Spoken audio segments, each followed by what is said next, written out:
السلام علیکم ورحمۃ اللہ وبرکاتہ نحمده ونصلی علی رسولہ الکریم اما بعد۔ آج کا سبق سن لیجئے۔ آج کے سبق کی سرخی ہے حضور صلی اللہ علیہ وسلم کی سیرت، پارٹ نمبر 29۔ اب آپ صلی اللہ علیہ وسلم شام پہنچ گئے اور وہ راہب جو ملا تھا اس کا نام نستوار تھا، اور یہ راہب نے ایک جملہ کہا، ہوا وہو نبی وہو آخر الانبیاء، ہوا وہو نبی وہو آخر الانبیاء۔ ہاں، یہ وہی نبی ہے، یہ وہی نبی ہے، یہ وہی نبی ہے، اور یہ آخری نبی ہے۔ پھر آپ صلی اللہ علیہ وسلم خرید و فروخت میں مشغول ہو گئے۔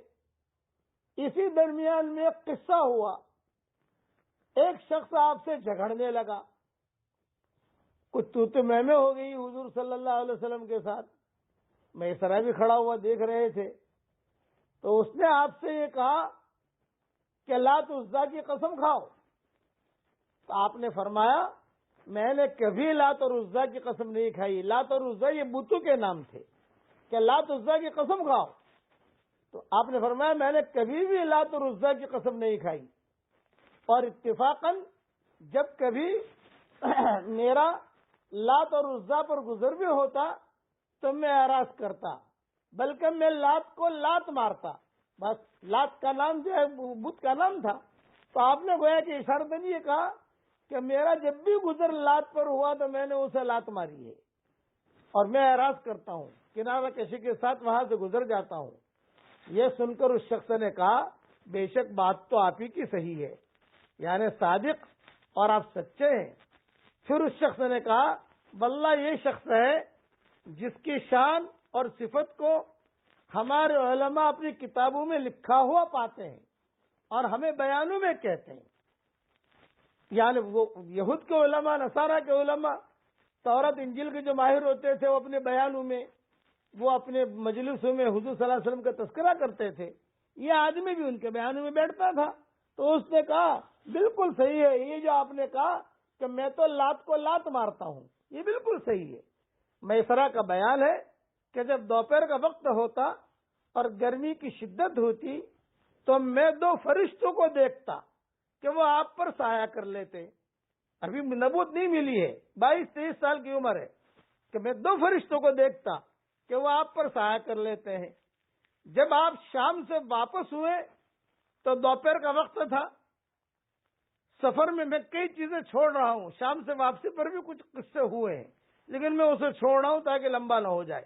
دوپہر کا وقت تھا، دو فرشتے آپ پر سایہ کیے ہوئے تھے واپسی پر۔ تو حضرت خدیجہ نے جب بالا خانے سے آپ کو اس شان سے آتے دیکھا تو حضرت خدیجہ نے تمام عورتوں کو بلایا اور کہنے لگے دیکھو وہ محمد آ رہا ہے، وہ میسرہ بھی آ رہا ہے، دیکھو کتنا شان کے ساتھ آ رہا ہے، جب بادل کیسے بادل کیے ہوئے ہیں، سایہ کیے ہوئے ہیں، اور کیسے فرشتے جو ہے وہ چادر لے کر سب فرشتے کیسے اوپر نیچے ہو رہے ہیں، دیکھو دیکھو دیکھو۔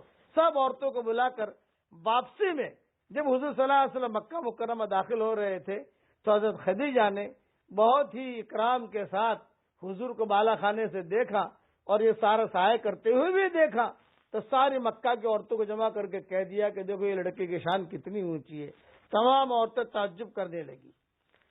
شام سے مکہ مکرمہ واپسی پر 2-4 جو قصے ہوئے ہیں میں نے جان بوجھ کر اسے چھوڑ دیے ہیں، مطلب 2-4 دن میرے اس میں اور گزر جاتے۔ خیر اب مکہ مکرمہ حضور صلی اللہ علیہ وسلم پہنچ گئے۔ جب مکہ مکرمہ پہنچے تجارت کر کے تو آپ نے مال تجارت حضرت خدیجہ کے سپرد کیا۔ اس مرتبہ آپ کی برکت سے حضرت خدیجہ کو اس قدر منافع ہوا، بہت منافع ہوا کہ اتنا نفع کبھی بھی نہیں ہوا تھا، کبھی بھی نفع نہیں ہوا تھا۔ حضرت خدیجہ نے جتنا معاوضہ آپ سے مقرر کیا تھا، جو بھی ایگریمنٹ ہوا تھا حساب کتاب کا، 60-40 70-40 50-50 30 جو بھی طے ہوئی تھی اس وقت میں، اس اعتبار سے حضرت خدیجہ نے حضور صلی اللہ علیہ وسلم کو دیا تو حضور صلی اللہ علیہ وسلم بہت خوش ہو گئے. یہ خوش ہو گئے کہ اب یہ دھندا ہو گیا، مال بھی ملا اور اچھے کانٹیکٹ بھی ہو گئے. خدیجہ سے کانٹیکٹ، یعنی ایک بڑی عورت تھی اور حضور صلی اللہ علیہ وسلم فقراء میں شمار ہوتے تھے. تو آپ صلی اللہ علیہ وسلم بہت خوش ہو گئے جب نفع حضور صلی اللہ علیہ وسلم کے ہاتھ میں آیا. لیکن حضرت خدیجہ نے ایک ہوشیاری اور کی، چونکہ سمجھدار عورت تھی. جب حضور کو نفع دیا اور حضور صلی اللہ علیہ وسلم کی ساری چیزیں دیکھی، میسرہ سے پوچھا تو میسرہ نے کہا کہ آپا میں کیا بتاؤں، یہ لڑکے کی شان تو بہت اونچی ہے. میں جہاں جاتا تھا وہاں درخت اس کو سلام کرتے تھے، وہاں کے راہب لوگ اس کے پاس آ کے بیٹھ جاتے تھے. شام میں، رات کے وقت میں راہب لوگ آ کے بیٹھ جاتے تھے. حضرت خدیجہ نے کہا کسی سے جھگڑا کیا انہوں نے؟